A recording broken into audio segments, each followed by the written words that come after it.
looking forward to not just the fact that perhaps 20 representatives are going to be joining us very shortly in order to experience this wonderful, sacred, holy place, but also to share in a meal. I'm very pleased to be part of the process of trying to promote greater understanding between the Jewish community and the Methodist Church. That's why I've come as far as I have from London, all the way to Plymouth, to entertain our Methodist guests, to show them this absolutely historic, magnificent shul, and to get them to understand a little bit more about us and what makes us tick.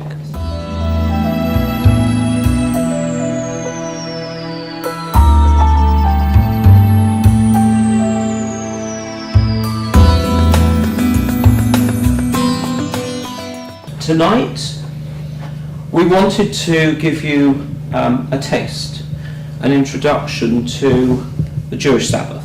I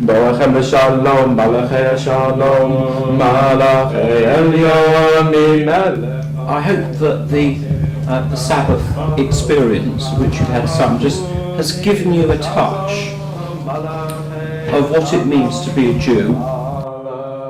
This evening I'm going to be speaking about why the Jews. That's going to be my theme for tonight. A lot of people ask me, why is it that I'm keenly interested in Judaism, the wonderful contribution Judaism makes to our faith communities, not just Christianity, but as a faith that's living, that is vibrant and has much to offer the world.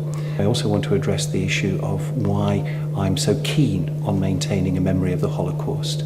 That's very important to me, and I think very important for us all as we try to understand the human act of evil.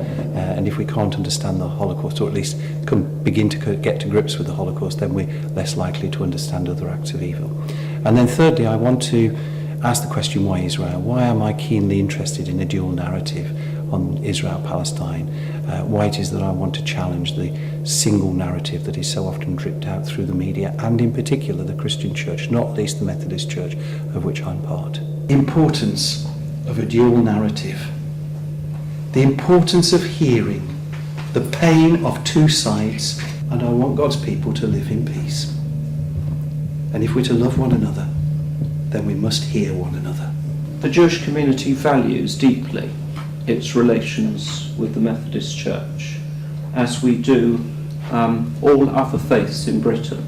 There are almost the same number of Methodists in this country as there are Jews, just under 300,000. It's very important to bring you into our lives, just as you have opened your hearts to us.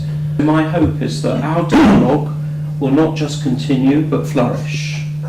That even if we agree, that's lovely, but even if we disagree with grace and we disagree with fairness. I want to establish a closer bond, a greater understanding, a willingness on the part of the Church to listen to what we have to say and to take our views seriously.